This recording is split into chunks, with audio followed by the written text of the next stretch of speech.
Coolant தான் replace பண்ணுறோம். ஆக்சுவலாக கூலண்ட்டுக்கு பார்த்தீங்கன்னா எங்கே ட்ரைன் போர்டில் இருக்குன்னா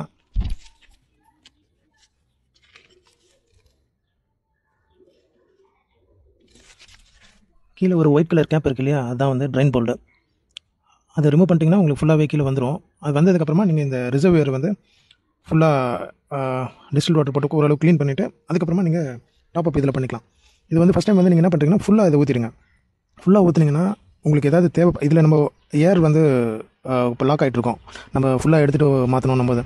அப்போ நீங்கள் இதில் ஃபுல்லாக ஊற்றிட்டு அதுக்கப்புறமா நீங்கள் இதுலேயும் டாப் அப் பண்ணிட்டீங்கன்னா அதுக்கு தேவைன்னா ஏர் ரிலீஸ் ஆனதுக்கப்புறமா திரும்ப அது எடுக்கும்போது இது வழியாக திரும்ப எடுத்துக்கும். அதான் ரிசர்வியர் டேங்க்னுவாங்க.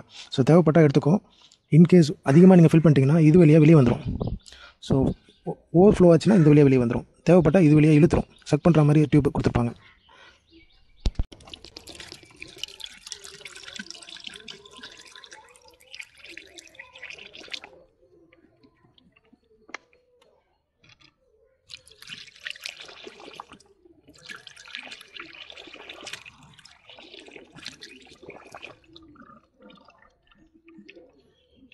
ஒரு லிட்டர் ஃபுல்லாகவே வாங்கிடுச்சு. ஒரு லிட்டர் கிட்ட கொஞ்சம் தான் கம்மியாக இருக்குது. ஸோ இப்போ கீழே ஃப்ளஷ் பண்ணி எடுத்துருவோம்.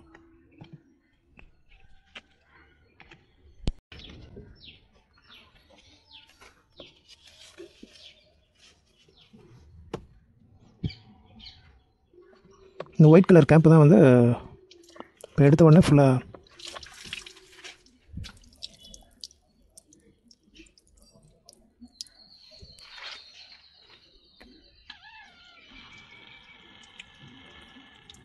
ஸோ ஒரு லிட்டர் ஃபுல்லாகவே வெளியே வந்துடுச்சு.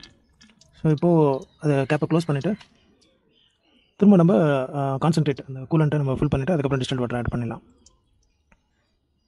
அவ்வளோதான், ட்ரைன் ஆயிடுச்சு.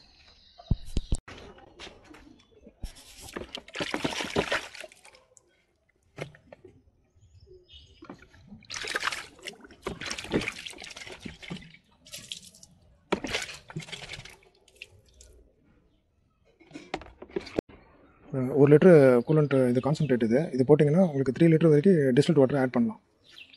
அதில் 1 லிட்டர் ஃபுல்லாக ஊற்றிடுவோம். வாட்டரே அதிகமாக இருக்க வேண்டாம். வாட்டர் வந்து ஹீட்டில் வந்து கொஞ்சம் எவாப்ரேட் ஆகிடும். ஆனால் கூலண்ட் அப்படியே தான் இருக்கும். அதனால் வாட்டர் எப்போ வேணால் மிக்ஸ் பண்ணிக்கலாம். அதனால் ஃபஸ்ட்டு கூலண்ட் அதிகமாக போட்டுருவோம். கூலண்ட் ஃபுல்லாக ஊற்றிட்டு வாட்டர் அதுக்கப்புறமா ஆட் பண்ண போகிறோம்.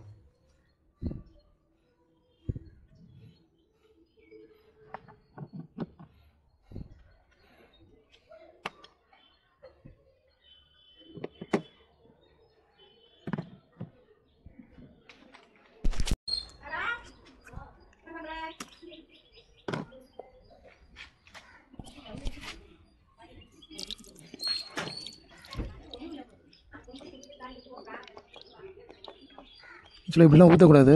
மணல் வச்சு தான் கரெக்டாக ஊற்றணும். இது ஒன்றும் பிரச்சனை இல்லை, நம்ம தண்ணி ஊற்றி க்ளீன் பண்ணிக்கலாம்.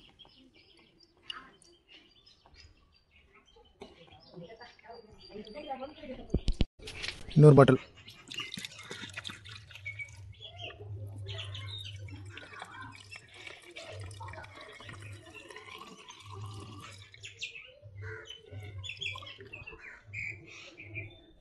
பார்ப்போம், இன்ஜின் ஸ்டார்ட் பண்ணால் தான் கொஞ்சம் இழுக்கும். அப்போ அந்த டைமில் எவ்வளோ இங்கேருந்து காலி ஆகுதுன்னு பார்ப்போம்.